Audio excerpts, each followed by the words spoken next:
Top 5 Tips to Promote Literacy for Babies and Toddlers with Mia Durr, founder and president of Water for Seeds. Let's water our children with love and watch them grow.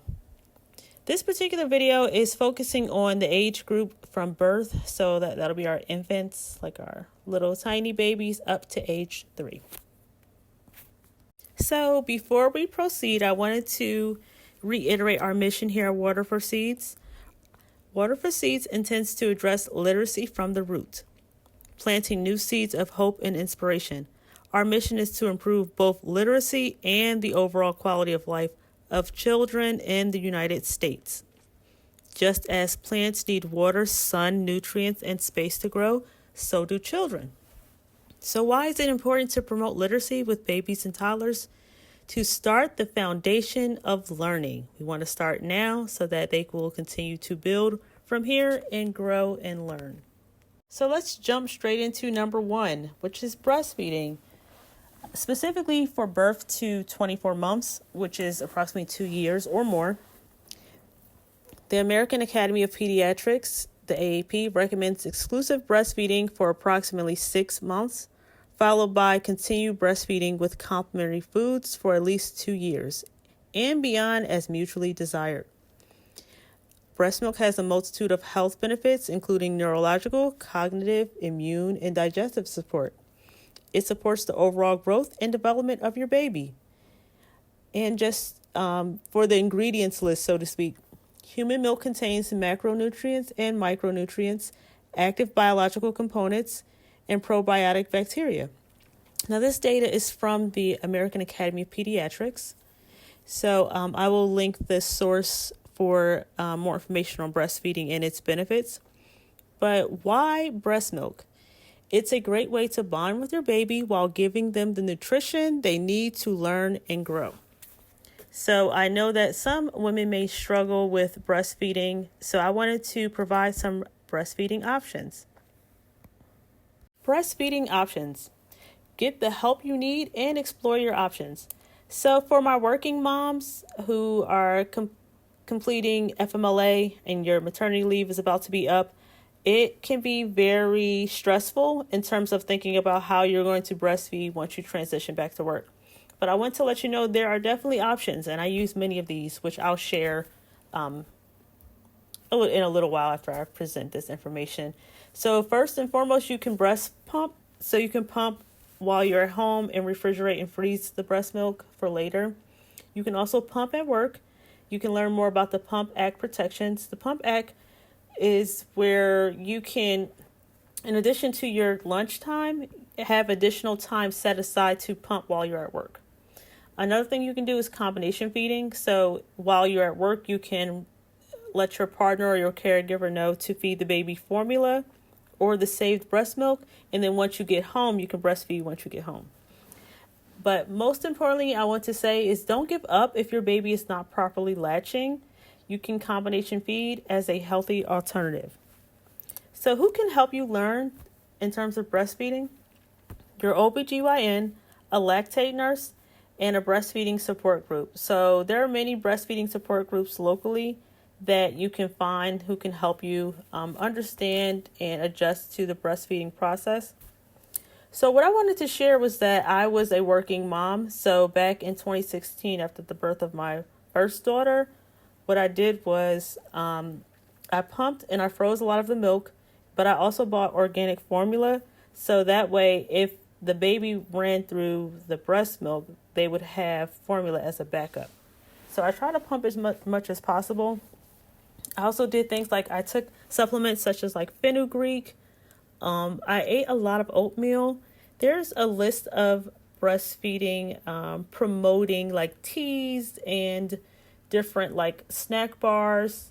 And they basically look like Nutri-Grain bars, or they look like granola bars, but they're bars or snacks that you can eat to promote breast milk. So that way you can pump a lot and then save it for later.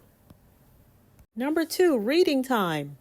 Your baby is here. Continue to read those books. So if you happen to watch my previous video on top 5 tips to promote literacy in the womb, you will hear that I discussed the importance of reading to the baby while they're in the womb. So now that they're here, you're just going to continue to read. So mom, dad, siblings, other family members, you can all take turns reading to the baby throughout the day. And the benefits of reading to the baby are manyfold. And now I say baby, you're going to read up until 3 and beyond. You're just going to continue to read. And as the future videos unfold, you'll see that I just continue to promote the importance of reading. So the benefits of reading to baby are manyfold, which include early communication and speech development, early literacy, which sets a foundation for future learning, phonemic awareness, which is those early phonics sounds and identifying the letters and their corresponding sounds, introduction to the world around them, which are animals, colors, vehicles, and etc. So one thing that I would do is whenever I would take my children out, if we read a book and I noticed something out in the real world, I would say things like, oh, look, there's the cat. What does the cat say? Or if I saw a dog and I would say, oh, there's the dog. What does the dog say? Or if we went to a farm, which we did here in Georgia, there are a lot of farms. So I would say, that's the cow. What does the cow say? Moo. And I would just kind of like help them or encourage them to make the connection to the book. And they would start doing it too. So if we went to a grocery store and they saw broccoli, they would say green broccoli. And I would say, oh, what's that? Blue blueberry or red strawberry, and making the connections to the colors and the items. So you want to do that, and eventually they'll start to catch on. So I remember one time we were passing a construction site and we saw an excavator. Mind you, I did not remember the name of excavator. Like I didn't remember that that's what it was called until my daughter said it. And I'm like, did you just say excavator? And I'm like, is that what that is? And I realized that between the book, it's a book called Goodnight Construction Site, which I'll link below. There's also a lot of learning videos on YouTube. Blippi is one of them. He had visited a construction site and he was talking about excavators, and he has a song about excavators. So between that book and Blippi, one way or the other, she was able to make the connection. So you want to just go ahead and continue to encourage making those connections. And when you're out in the real world, just seeing if they recognize things from the book and things in the real world. Number 3, introduce preschool concepts. Let's activate your baby's inner genius. So as your baby continues to learn and grow and you start to, recognize those milestones, you want to continue to introduce the early preschool concepts. So as you're reading the books, I would suggest presenting the books that show the alphabet, phonics, numbers, colors, shapes, things about manners, emotions, feelings, motor skills, puzzles, writing, and then in addition to days of the week, months of the year, seasons, building blocks, directions like up, down, over, under.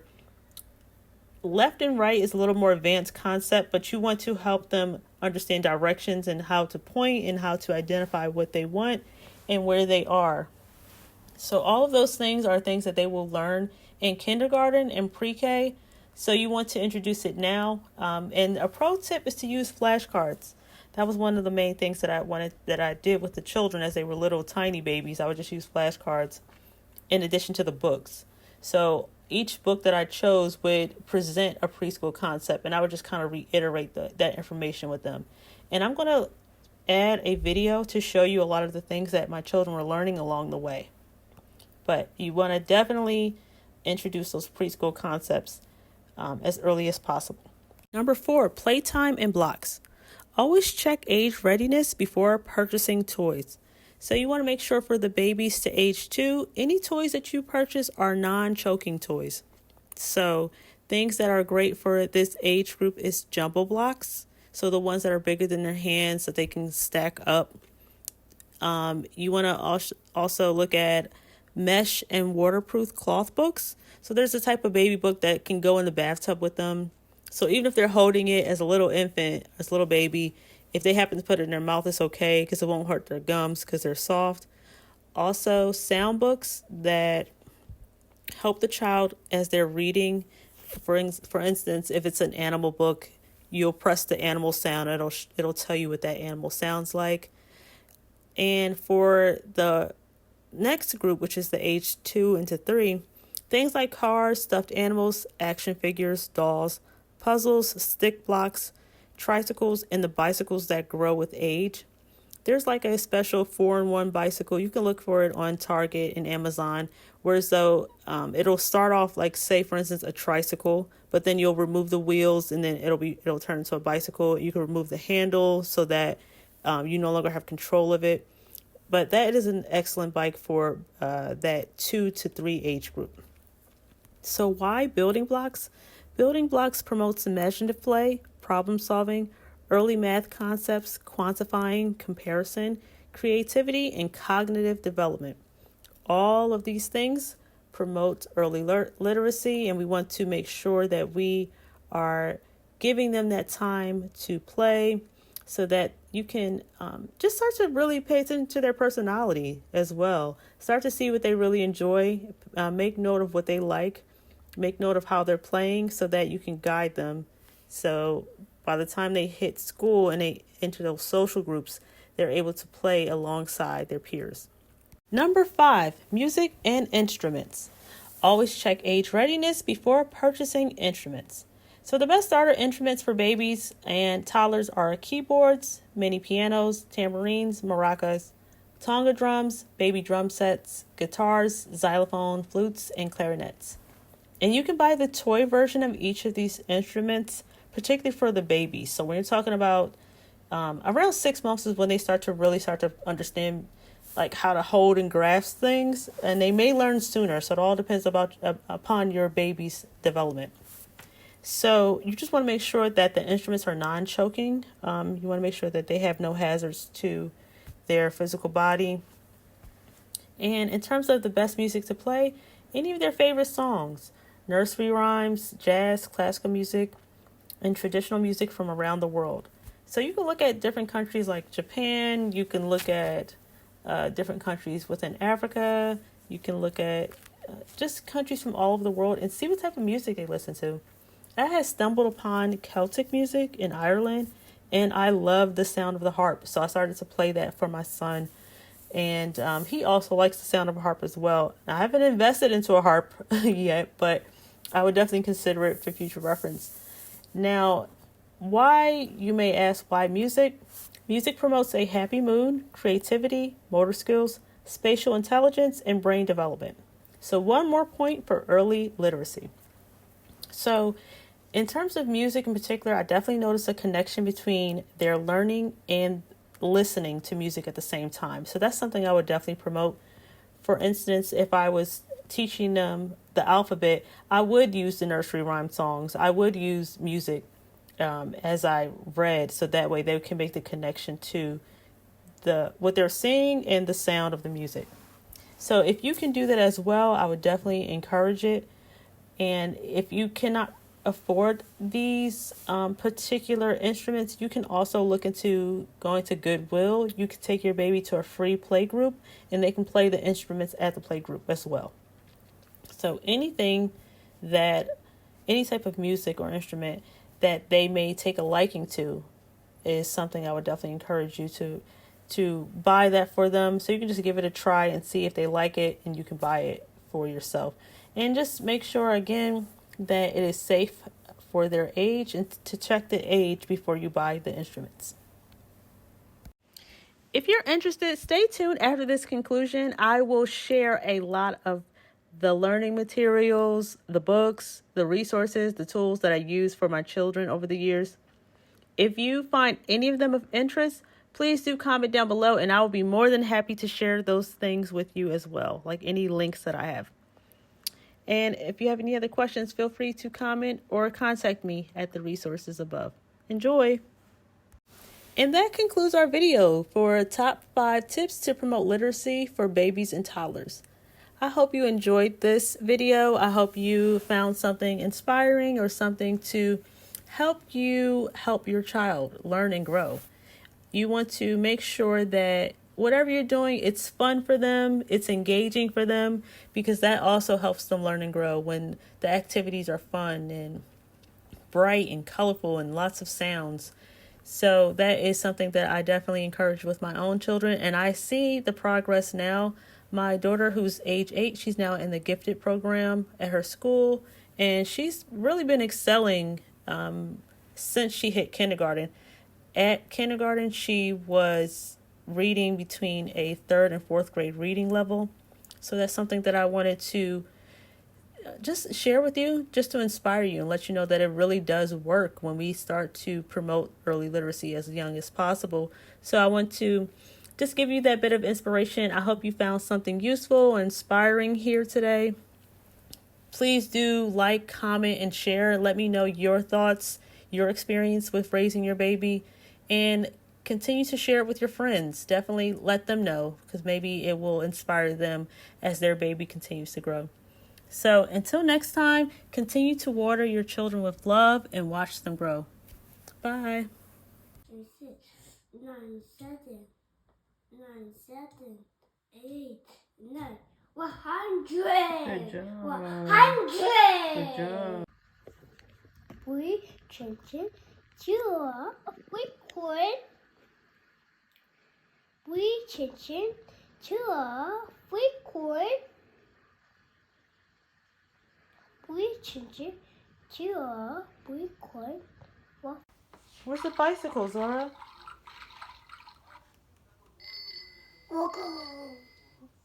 What's that?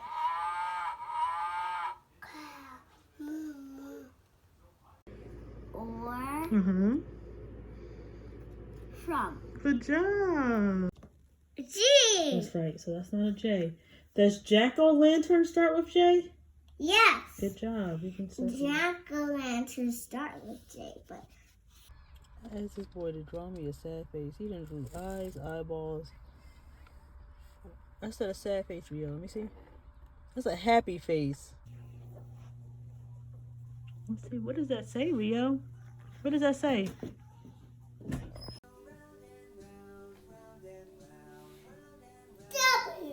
W. W. Yeah. And orange. P for pig. Mm-hmm. Pear. That's right. Q for queen. Mm-hmm. And quote. That's right. R for rabbit. And arena. 6, 2, 6. 1, 2, 3, 4, 5, 6, 7, 8, 9, 10. Good job. The end. Good job. Winter.